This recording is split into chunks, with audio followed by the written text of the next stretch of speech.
searches for any reason. There is no reason to let a complete stranger search your car, your house, your baggage, your pockets, anything. Even if you don't own it or not, I'm going to talk more about that here in a minute. There is no reason to give a complete stranger to search anything. There are no even ifs.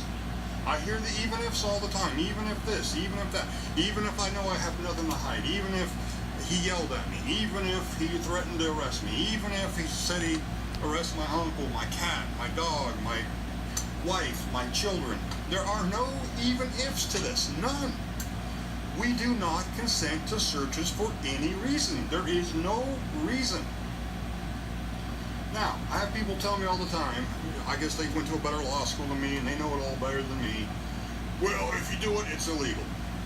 No, it is not illegal, friends, to say I do not consent to it. It's not illegal to say anything to a police officer other than, I'll kill you or a threat or something like that. It's not illegal to say anything. If a police officer says, can I search your car? And you say, no, I do not consent to searches, that is not illegal. I've had people try to tell me, oh, well, if you say no, it's obstructing an officer, automatic, you get arrested for obstructing an officer. No, that is not true. It is not illegal, it is not a crime to say I do not consent to searches. Now, if you say I do not consent to a search, and the police officer says I'm going to search anyway, and you try to physically stop him, yes, that may be a crime. I'm not telling you to try to physically stop a police officer from searching something. What I'm telling you is, if you're asked, can I search something, you do not say yes, sure, go ahead. You say, I do not consent to searches. And I've always tried to make it very important to say the whole thing, because here's what happens. Sometimes they will say, do you mind if I search your car? And you say no. Does that mean no, you don't mind, or no, you can't search the car? So, if they ask you straight directly, can I search your car? Say no, but then say I do not consent to searches. If they say, they put in there something about, you don't mind if I do it, do you? Well, then be sure you say, I do not consent to searches, because a yes answer or no answer can be misinterpreted purposely by the police. So, and this comes straight from the United States Constitution. It is your Fourth Amendment right. Fourth Amendment. Folks, it's the Fourth Amendment.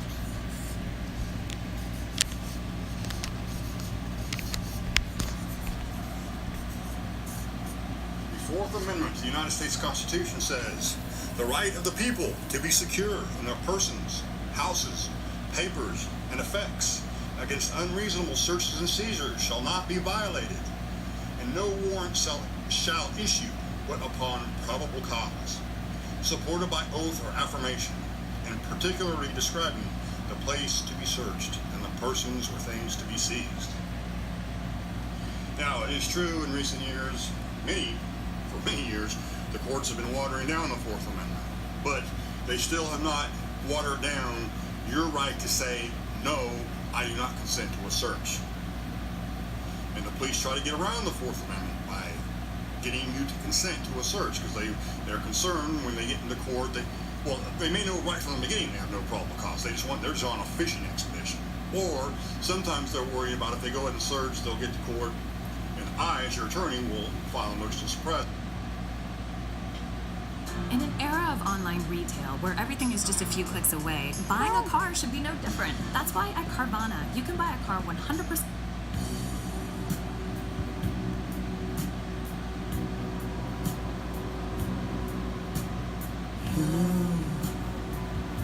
Is there anybody in there?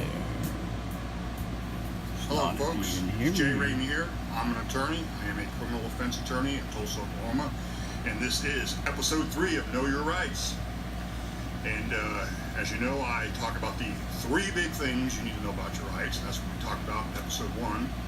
And now in episode 2, now we're in episode 3. We're going to talk about number 2 on that list of the 3 big things you need to know. And number 2 on that list is, I am not answering any questions, and I want to speak to an attorney. So let's take a closer look at my giant All right, folks, we got a little bit closer look here of number 2 of the 3 big things you need to know about your rights. And this, again, is I'm not answering any questions, and I need or want to speak to an attorney. And again, I don't care how you say this. I am remaining silent, and I want to speak to a lawyer. I am asserting my Fifth Amendment right, and I want to speak to a barrister. I really don't care how you say it. But you tell these bozos that you're not answering any questions. That's number 1. Number 2, that you want to speak to an attorney. Because you're asserting 2 rights here. First of all, this part, I am not answering any questions. That's from the Fifth Amendment to the United States Constitution. That's your Fifth Amendment right to remain silent and not be a witness against yourself. And the second part, I want to speak to an attorney. That comes from your Sixth Amendment right to the United States Constitution. You have a Sixth Amendment right to have counsel with you during any and all police questioning.